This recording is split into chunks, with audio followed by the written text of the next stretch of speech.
14 Eylül 2015 Pazartesi günü saat sabah 9'u 50 geçe 45. saniyede dünyadaki tüm canlıların boyu anların en kısası boyunca biraz kısaldı.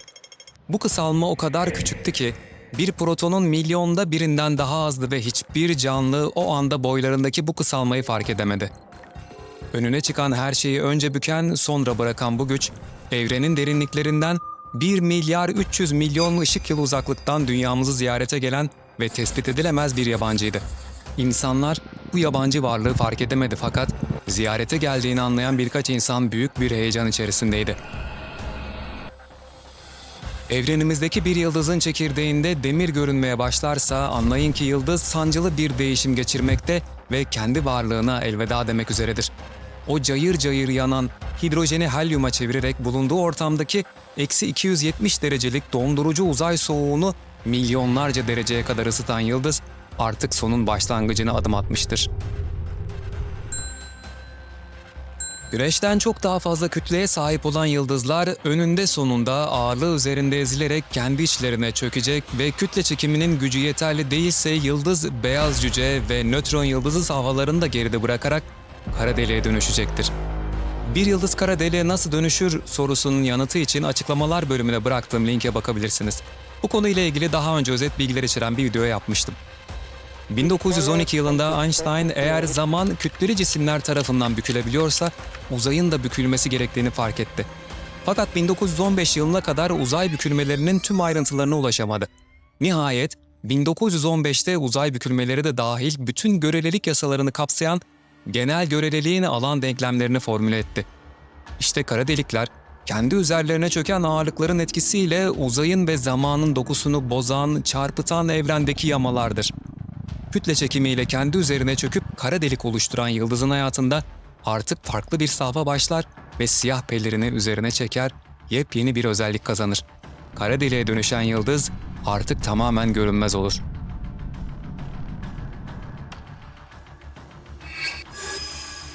Bir nesneyi görebilmeniz için cisimden yansıyan ışığın retinanıza ulaşması gerekir.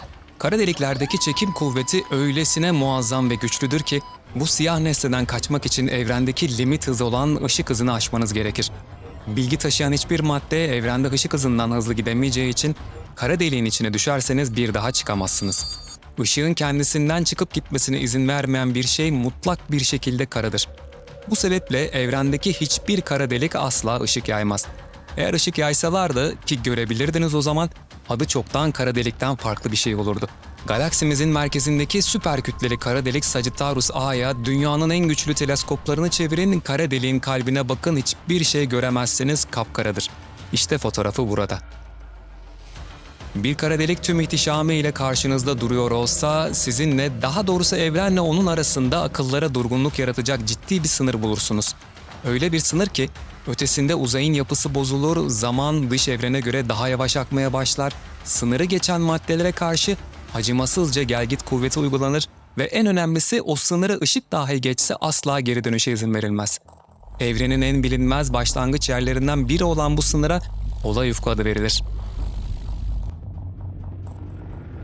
Olay ufku kara deliğin kütlesiyle orantılıdır. Delik ne kadar çok madde yutarsa kütlesi o kadar artar ve olay ufku da o kadar genişler. Olay ufkuna doğru yaklaşmaya başlarsanız kara deliğin çekim kuvveti çok ciddi bir şekilde artar.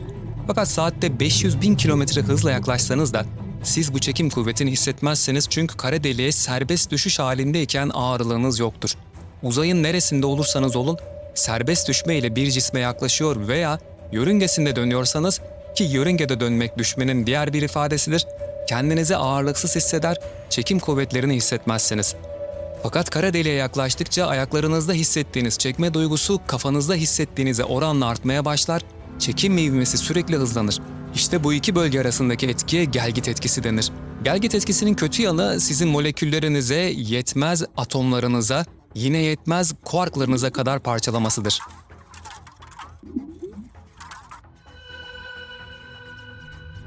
Olay ufkunun uzağında güvenli bir yerde dursanız ve arkadaşınızın ufka doğru gittiğini gözlemleseniz gerçekleşecek bazı şeyler akıllara durgunluk vericidir. Arkadaşınız olay ufkuna yaklaşmaya başladıkça göreceğiniz ilk ve en büyük etki onun hareketlerinin yavaşlayacak olmasıdır.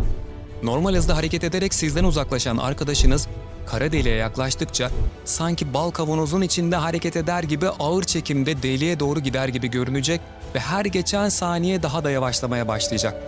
Ve nihayetinde geri dönüşü olmayan o noktaya, olay ufkuna vardığı an arkadaşınızı tamamen durmuş ve donmuş olarak göreceksiniz. Ömrünüzün hiçbir anında arkadaşınızın o ufku geçtiğini göremeyeceksiniz. Görüntüsü ufkun hemen kenarında asılı kalacak. Hem de sonsuza kadar.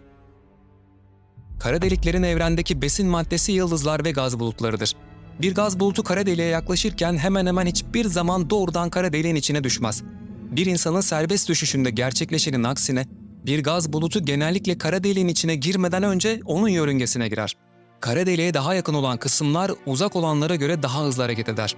Bu rotasyon farkından ötürü yığılma diskindeki gaz bulutunun sıcaklığı artar, parçacıklar birbiriyle çarpışır ve bulutun sıcaklığı 1 milyar dereceye kadar ulaşabilir. Ve gaz bu andan itibaren artık ultraviyole ve X ışın enerjileri üretmeye başlar. 1 milyon ila 1 milyar güneş kütlesindeki çoğu kara delik ışık hızının %50'si ila %95'i arasında bir hızla döner.